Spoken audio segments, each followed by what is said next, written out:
الحمدللہ رب العالمین والعاقبۃ للمتقین والصلاۃ والسلام علی سید الانبیاء والمرسلین اما بعد فاعوذ باللہ من الشیطان الرجیم بسم اللہ الرحمن الرحیم ان اللہ وملائکتہ یصلون علی النبی یا ایھا الذین آمنوا صلوا علیہ وسلموا تسلیما اللہم صلی علی محمد وعلی آل محمد کما صلیت علی ابراہیم وعلی آل ابراہیم انک حمید مجید اللہم بارک علی محمد وعلی آل محمد کما بارکت علی ابراہیم وعلی آل ابراہیم انک حمید مجید الصلاۃ والسلام علیک یا رسول اللہ، الصلاۃ والسلام علیک یا حبیب اللہ، الصلاۃ والسلام علیک یا رحمۃ للعالمین وعلی آلک واصحابک یا خاتم النبیین۔ واجب الاحترام برادران اسلام، آج کے اس بیان کا عنوان ہے شیطان کی کہانی قرآن کی زبانی۔ شیطان کیا ہے اور اس کی حقیقت کیا ہے، اس کے حوالے سے قرآن پاک کے کچھ ارشادات عالیہ سماعت فرمائیں۔ شیطان کے بارے میں اللہ تبارک و تعالیٰ کا حکم قرآن پاک میں موجود ہے۔ اللہ تبارک و تعالیٰ ارشاد فرماتا ہے، یا بنی آدم لا یفتننکم الشیطان کما اخرج ابویکم من الجنہ۔ اے اولاد آدم، شیطان کہیں تمہیں کسی فتنے میں مبتلا نہ کر دے، کسی آزمائش میں مبتلا نہ کر دے، جیسا کہ اس نے تمہارے ماں باپ کو جنت سے نکلوا دیا تھا۔ یعنی ہمارے ماں باپ سے مراد حضرت آدم علیہ السلام اور حضرت حوا علیہ السلام، ان کو اس نے ورغلا کے جنت سے نکلوا دیا تھا۔ تو اللہ تبارک و تعالیٰ نے قرآن پاک میں شیطان کے حوالے سے مسلمانوں کو خبردار کیا ہے، انسانوں کو خبردار کیا ہے۔ اے اولاد آدم، اے آدم کے بیٹو، شیطان کہیں تمہیں اس طرح نہ پھسلا دے، اس طرح تمہیں نہ بھٹکا دے، کسی آزمائش میں مبتلا نہ کر دے اور کسی امتحان میں مبتلا نہ کر دے، جیسا کہ اس نے تمہارے والدین کو جنت سے نکلوا دیا تھا۔ تو اللہ تبارک و تعالیٰ نے ہمارے والدین کے بارے میں ہمیں خبر دے کے شیطان کی مکاریوں کا پردہ چاک کیا ہے کہ شیطان کہیں تمہیں پھسلا نہ دے، بھٹکا نہ دے، گمراہ نہ کر دے، کسی امتحان اور کسی آزمائش کے اندر تمہیں مبتلا نہ کر دے۔ اس سے پہلے وہ تمہارے والدین کو جنت سے نکلوا چکا ہے۔ تو یہ اللہ تبارک و تعالیٰ نے بات بتائی ہے۔ اس حوالے سے ہمیں شیطان کی مکاریوں سے اپنے آپ کو محفوظ رکھنا چاہیے، کیونکہ شیطان مختلف طریقے سے بندے کو گمراہ کرتا ہے اور سیدھے راستے سے بھٹکاتا ہے اور اسے کفر کے اور گمراہی کے راستے پر ڈالنے کی کوشش کرتا ہے۔ قرآن پاک کی زبان میں ان الشیطان للانسان عدو مبین، شیطان انسان کا کھلم کھلا دشمن ہے۔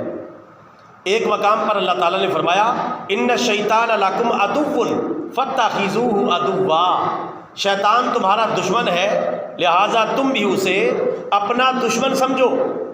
جب شیطان تم سے دشمنی کر رہا ہے اور تمہارا دشمن ہے تو تم بھی اسے اپنا دشمن سمجھو، تاکہ تم اس سے بچ سکو اور اس سے اپنی حفاظت کر سکو۔ شیطان کے بارے میں اللہ تبارک و تعالیٰ نے ایک اور بات قرآن پاک میں بتائی، فرمایا، انہ یراکم ہوا وقبیلہ من حیث لا ترونہ۔ اللہ تعالیٰ فرماتا ہے کہ شیطان اور اس کا لشکر تمہیں وہاں سے دیکھ رہا ہوتا ہے جہاں سے تم اسے نہیں دیکھ رہے ہوتے۔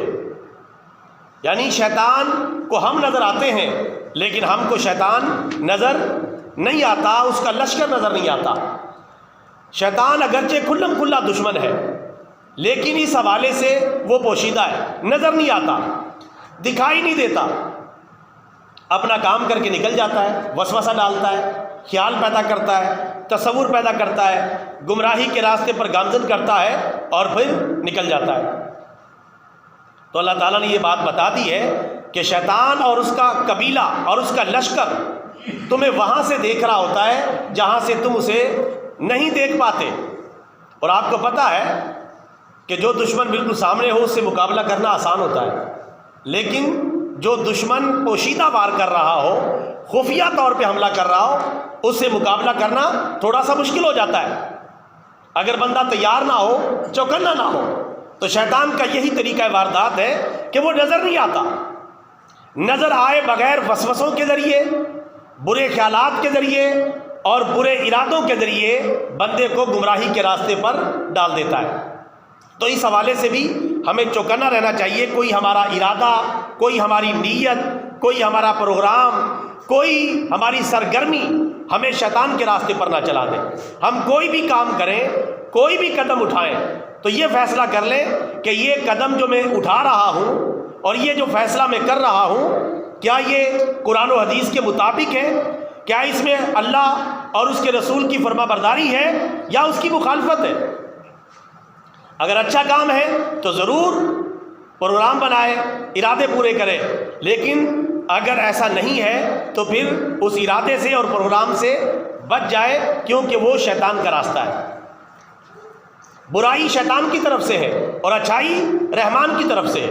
برے ارادے، برے خیالات یہ شیطان کی طرف سے مارز وجود میں آتے ہیں، اور جو اچھی باتیں ہیں، نیکیاں ہیں، نیک ارادے ہیں، یہ اللہ تبارک و تعالیٰ کی طرف سے جو ہے وہ ڈالے جاتے ہیں.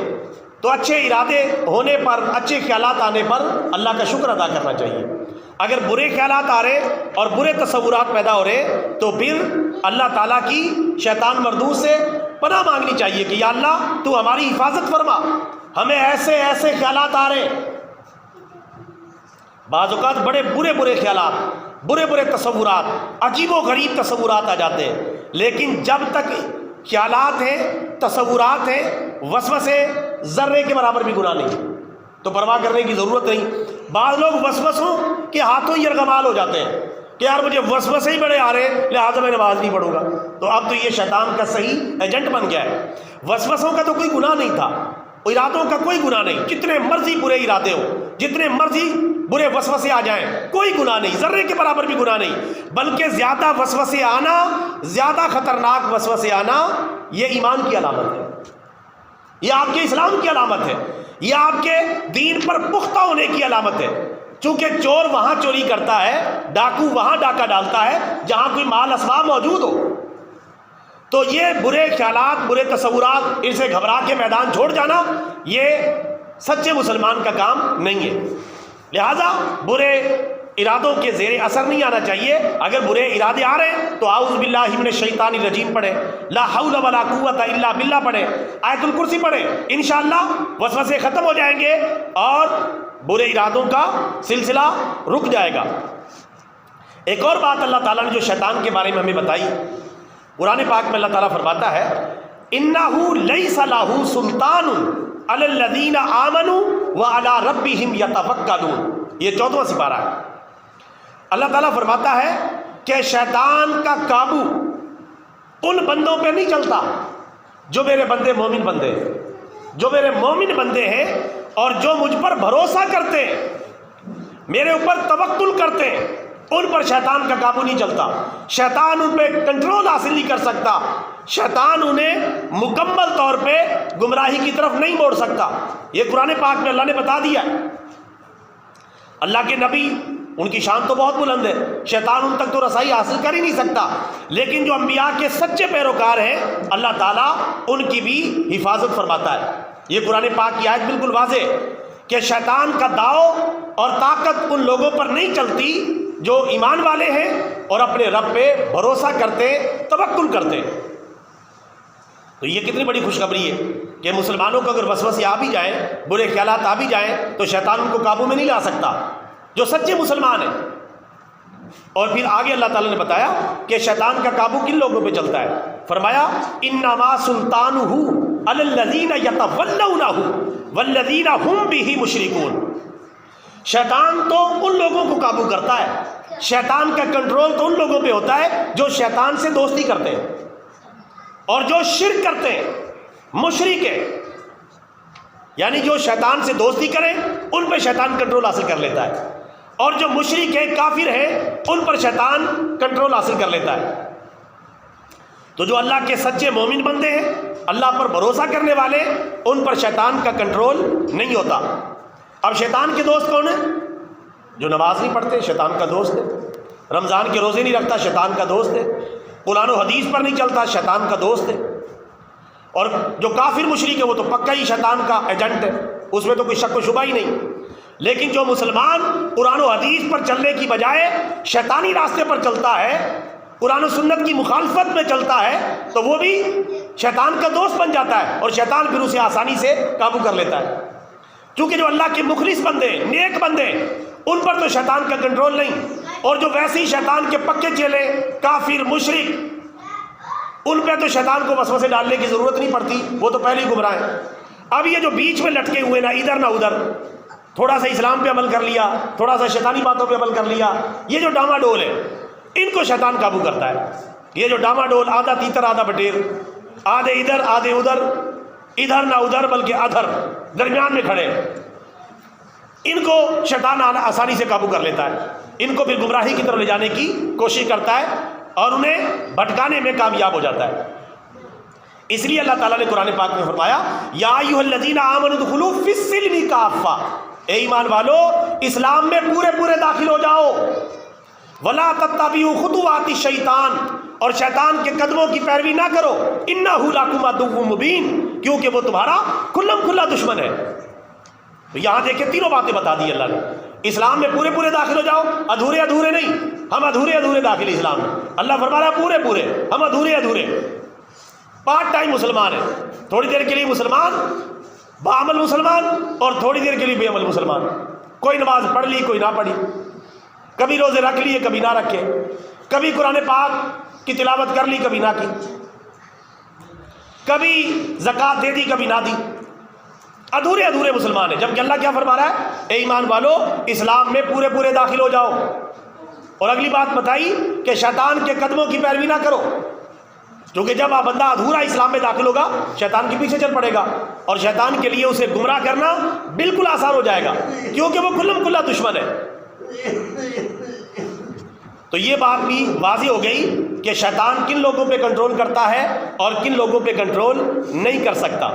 اب یہ شیطان بنے کیسے، اس کی کہانی بھی سن لیں قرآن کی زبان میں، کہ یہ شیطان بنا کب سے ہے اور یہ بنا کیسے ہے۔ اس کو شیطان بنایا تکبر نے، غرور نے، تکبر کر گیا، اکڑ گیا اللہ کی بارگاہ میں، تو اللہ نے مردود کر کے اس کو دھکے دے کے اپنی بارگاہ سے نکال دیا اور اس کے اوپر لعنت ڈال دی۔ یہ ساری باتیں قرآن پاک میں لکھی ہوئی ہیں، یہ میرے سامنے پارہ نمبر 23 ہے، اور سورہ صاد کا آخری رکوع ہے، اس میں یہ ساری کہانی لکھی ہوئی ہے، شیطان کی کہانی قرآن کی زبان میں۔ اب یہ میں مختصر عرض کر دیتا ہوں وقت کی قلت کے پیش نظر، کہ یہ سلسلہ کیسے شروع ہوا اور شیطان نے انسانوں کو گمراہ کرنا کیسے شروع کیا۔ اللہ تعالیٰ ارشاد فرماتا ہے، اذ قال ربک للملائکہ، یاد کرو جب تمہارے پروردگار نے فرشتوں سے کہا، انی خالق بشرا من طین، کہ میں گیلی مٹی سے انسان کو بنانے والا ہوں۔ اللہ نے یہ اعلان کر دیا فرشتوں کے سامنے کہ میں گیلی مٹی سے انسان کو بنانے والا ہوں۔ فَإِذَا سَوَّيْتُهُ وَنَفَخْتُ فِيهِ مِن رُوحِي فَقَعُوا لَهُ سَاجِدِينَ، بس جب میں اس کا پتلا تیار کر لوں اور میں اس میں اپنی روح پھونک دوں تو تم سب کے سب اس کے سامنے سجدے میں گر پڑنا۔ یہ اللہ نے فرشتوں سے فرمایا کہ جب میں انسان کا پتلا تیار کر لوں، یعنی آدم علیہ السلام کا جو پہلے انسان ہے، اور اس میں روح پھونک دوں تو تم نے اس کو سجدہ کرنا ہے اور اس کے سامنے سجدے میں گر جانا ہے، سجدہ تعظیمی کرنا ہے۔ یاد رکھیں سجدے دو قسم کے ہوتے ہیں، سجدہ عبادت اور سجدہ تعظیمی۔ سجدہ عبادت اللہ کے علاوہ کسی کو جائز نہیں ہے، معبود سمجھ کے سجدہ کرنا۔ جو آدم علیہ السلام کو فرشتوں نے سجدہ کیا تھا وہ سجدہ عبادت نہیں تھا، وہ سجدہ تعظیمی تھا، احترام والا سجدہ تھا، احترام کے لیے، تاکہ آدم علیہ السلام کی برتری فرشتوں کے اوپر ثابت کی جائے، اس وجہ سے سجدہ کروایا۔ کیونکہ انسان اگر انسان بن جائے تو بعض صورتوں میں فرشتوں سے بھی افضل بن جاتا ہے. فرشتوں سے بہتر ہے انسان بننا، مگر اس میں لگتی ہے محنت، زیادہ محنت کرنی پڑتی ہے. تو پھر انشاءاللہ جو انسان ہے وہ فرشتوں سے بھی بعض صورتوں میں افضل ہو جاتا ہے. تو اللہ تعالیٰ نے ان سب کو حکم دیا کہ ان کو سجدہ کرنا. یاد رکھیں سجدہ تعظیمی پہلی شریعتوں میں جائز تھا. ہمارے پیارے نبی صلی اللہ علیہ وسلم کی جو آخری شریعت ہے، آخری نبی کی آخری شریعت ہے، اس میں غیر خدا کو نہ سجدہ عبادت جائز ہے نہ سجدہ تعظیمی جائز ہے. اب سجدہ تعظیمی بھی جائز نہیں، کسی کو احترام کے طور پہ سجدہ کرے. جس طرح بعض جگہ دیکھا گیا بعض جعلی پیروں کے مرید ان کے سامنے سجدوں میں گر رہے ہوتے ہیں. یہ سب جاہل ہے، پیر بھی جاہل ہے، مرید بھی جاہل ہے. اور کسی کے لیے سجدے کی حد تک جھکنا کسی کی تعظیم کے لیے حرام ہے، بلکہ رکوع کی حد تک نہیں جھکنا چاہیے. ویسے احترام کریں، مصافحہ کریں، اگر اچھے اور نیک بندے ان کا ہاتھ بھی چومنا چاہیں تو جائز ہے، لیکن رکوع کی حد تک ان کے لیے جھکنا ان کی تعظیم کے لیے جائز نہیں ہے، اور سجدے کی حالت تک تو بالکل ہی حرام ہے. لہذا اس میں احتیاط کرنی چاہیے. نبی پاک صلی اللہ علیہ وسلم کی شریعت میں غیر خدا کو نہ سجدہ عبادت جائز ہے اور نہ سجدہ تعظیمی جائز ہے. پہلی شریعتوں میں سجدہ تعظیمی جائز تھا، احترام کے طور پہ، تعظیم کے طور پہ. تو یہ جو فرشتوں نے سجدہ کیا تھا، یہ کون سا سجدہ تھا؟ سجدہ تعظیم، سجدہ احترام تھا. تو اللہ نے یہ فرمایا کہ جب میں اس میں روح پھونک چکوں تو پھر تم اس کو سجدہ کرنا. فسجد الملائکۃ کلھم اجمعون، تو سارے فرشتوں نے سجدہ کیا یکجا ہو کے. یعنی جیسے ہی اللہ کا آرڈر آیا سارے فرشتے آدم علیہ السلام کو سجدہ تعظیمی کرنے کے لیے جھک گئے، سب نے سجدہ کیا الا ابلیس، سوائے ابلیس کے. ابلیس شیطان کا نام ہے. شیطان کے کئی نام قرآن پاک میں آئے، شیطان، ابلیس، طاغوت، یہ شیطان کے نام ہے. ایک اس کا اور بھی نام ہے عزازیل، ویسے قرآن و حدیث میں نہیں آیا، بعض کتابوں میں اس کا ذکر ہے عزازیل. تو یہاں ابلیس نام شیطان کا آیا ہے کہ سب نے سجدہ کیا، ابلیس نے سجدہ نہیں کیا. استکبرا، اس نے تکبر کیا، وکان من الکافرین، اور وہ کافروں میں سے ہو گیا تکبر کی وجہ سے. اب اللہ تعالیٰ آرڈر دے رہا ہے، حکم دے رہا ہے کہ سب کے سب سجدہ کرو، اور سارے فرشتوں نے سجدہ کر لیا، لیکن شیطان نے تکبر کیا، اکڑ گیا اور کافر بنا. اللہ تعالیٰ نے پوچھا قال یا ابلیس ما منعک ان تسجد لما خلقت بیدی استکبرت ام کنت من العالین. اے ابلیس، تجھے کس چیز نے روکا ہے کہ جس کو میں نے اپنے دونوں ہاتھوں سے بنایا، یعنی آدم علیہ السلام انسان، اس کو تو نے سجدہ کیوں نہیں کیا؟ استکبرت، تو نے تکبر کیا ہے، ام کنت من العالین، یا تو پہلے سے ہی متکبر چلا رہا ہے، تیرے اندر تکبر پہلے سے موجود تھا، تو نے سجدہ کیوں نہیں کیا، میری بات کو کیوں نہیں مانا؟ اب شیطان بجائے معذرت کرنے کے آگے سے کیا کہہ رہا ہے؟ تکبر کا انجام دیکھیں آپ. جب بندے کے ذہن میں یہ تکبر کا خناس آ جاتا ہے پھر بندہ کسی کو کچھ نہیں سمجھتا. انسان کے اندر بھی آ جائے تو انسان نہیں رہتا، حیوان بن جاتا ہے. تو یہ تکبر اس کے اندر آیا آدم علیہ السلام کے مقابلے میں، انسان کے مقابلے میں. آگے سے بجائے معذرت کرنے کے کیا کہتا ہے؟ قال انا خیر من، یا اللہ میں اس سے بہتر ہوں، آدم علیہ السلام سے، انسان سے میں بہتر ہوں.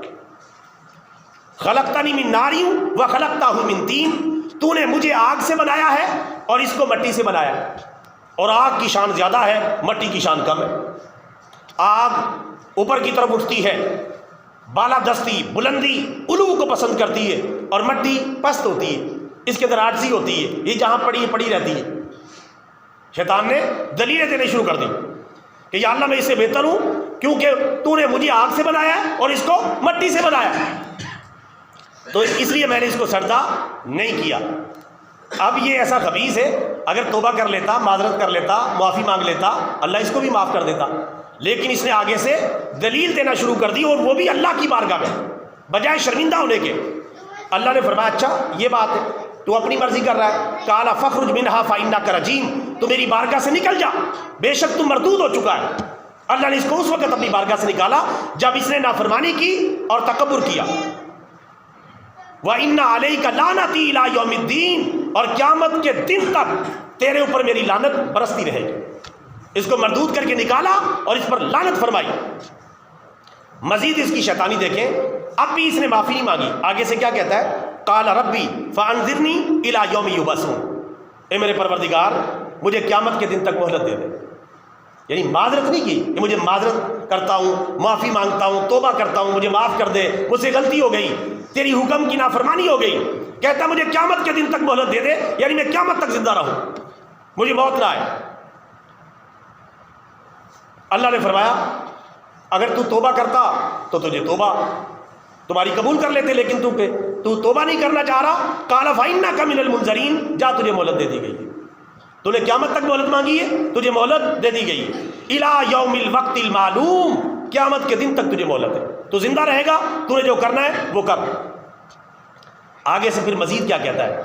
کہتا ہے قال فبعزتک لأغوینہم اجمعین، اے اللہ مجھے تیری عزت اور جلال کی قسم، میں تیرے ان سارے بندوں کو گمراہ کر کے چھوڑوں گا.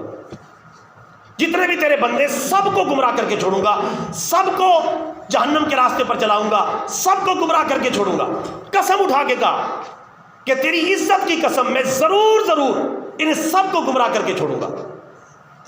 لیکن شیطان بھی بہت بڑا جھوٹا ہونے کے باوجود بھی یہاں جھوٹ نہیں بول سکا. ایک بات اس نے کہہ دی، کہنے لگا الا عبادک منہم المخلصین، مگر جو تیرے مخلص بندے ہیں میں ان کو قابو نہیں کر سکوں گا. یہاں مان گیا، اس بات کو تسلیم کر گیا. حالانکہ پرلے درجے کا کذاب ہے، جھوٹا ہے، لیکن یہاں اس کی بھی بریک لگ گئی کہ اللہ کی بارگاہ میں اتنا جھوٹ تو نہ بولوں کہ میں سب کو ہی گمراہ کر دوں گا.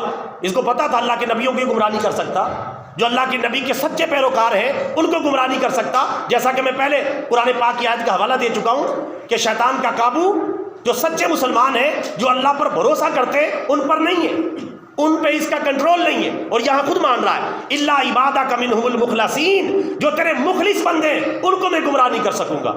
دعا کرے اللہ تعالی ہم سب کو اپنے مخلص بندوں میں شامل فرما دے. اللہ نے فرمایا قال فالحق، میری باتیں سچی ہوتی ہیں، والحق اقول، اور میں سچ ہی کہتا ہوں. اب تو اگر اس بات پہ آ گیا ہے، اب یاد رکھنا تو اپنی کوشش کرتا رہے. لَأَمْلَأَنَّ جَهَنَّمَ مِنْكَ وَمِمَّنْ تَبِعَكَ مِنْهُمْ أَجْمَعِينَ، میں تجھ سے اور تیرے پیروکاروں سے، تیرے فالوور سے جہنم کو بھر دوں گا. یعنی تجھے بھی جہنم میں ڈالوں گا اور جو تیرے راستے پر چلے گا اسے بھی جہنم میں ڈالوں گا. یہ میری بھی قسم ہے. اللہ نے بھی پھر تاکید کے ساتھ کہا اگر تو میرے بندوں کو گمراہ کرے گا تو میں تجھ سے اور تیرے پیروکاروں سے جہنم کو بھر دوں گا، سب کو جہنم میں ڈال دوں گا. یہ بھی اللہ تبارک و تعالیٰ نے یہ کہہ کے اس کو اپنی بارگاہ سے نکال دیا. ایک حدیث مبارکہ میں اس کی مزید وضاحت موجود ہے. مشکات المصابیح کے اندر حدیث مبارکہ موجود ہے کہ اللہ تبارک و تعالیٰ نے جب شیطان کو اپنی بارگاہ سے نکالا تو شیطان کہنے لگا یا اللہ تو مجھے اپنی بارگاہ سے نکال رہا ہے، لیکن مجھے تیری عزت اور جلال کی قسم میں تیرے سارے بندوں کو گمراہ کرتا رہوں گا جب تک ان کے جسموں میں روح باقی ہے، تب تک میں ان کو گمراہ کرتا رہوں گا. اللہ نے فرمایا مجھے بھی اپنی عزت اور جلال کی قسم، جب تک میرے بندے مجھ سے معافی مانگتے رہیں گے میں ان کو معاف کرتا رہوں گا. مجھے بھی اپنی عزت اور جلال کی قسم، جب تک مجھ سے معافی مانگتے رہیں گے میں ان کو معاف کرتا رہوں گا.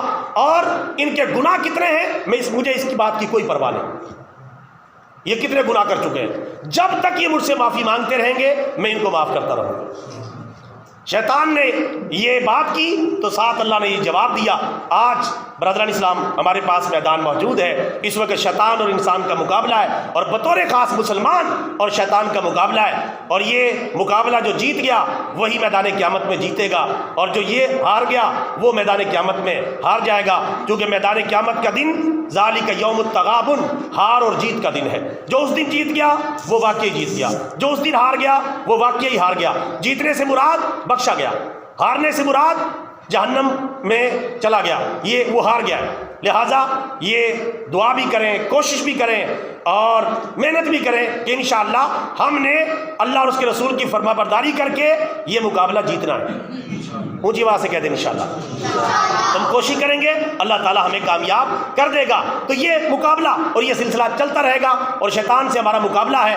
کبھی انسان نیچے، یعنی کبھی انسان ہار جاتا ہے شیطان جیت جاتا ہے دنیا میں، اور کبھی شیطان ہار جاتا ہے انسان جیت جاتا ہے. کبھی بندہ نیکی کر لیتا ہے کبھی نہیں کرتا. یہ مقابلہ چل رہا ہے، لیکن کوشش یہ کرنی چاہیے کہ جب ہم دنیا سے جائیں اللہ تعالیٰ ہمیں کلمے والی موت نصیب فرمائے.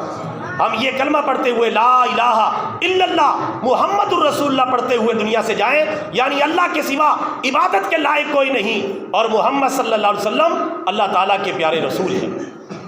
اللہ تعالیٰ سے دعا ہے اللہ تعالیٰ ہمیں کلمے والی زندگی اور کلمے والی موت نصیب فرمائے، اور شیطان اور اس کے تمام ہتھ کنڈوں سے ہماری حفاظت فرمائے، آمین۔ وما علینا الا البلاغ المبین۔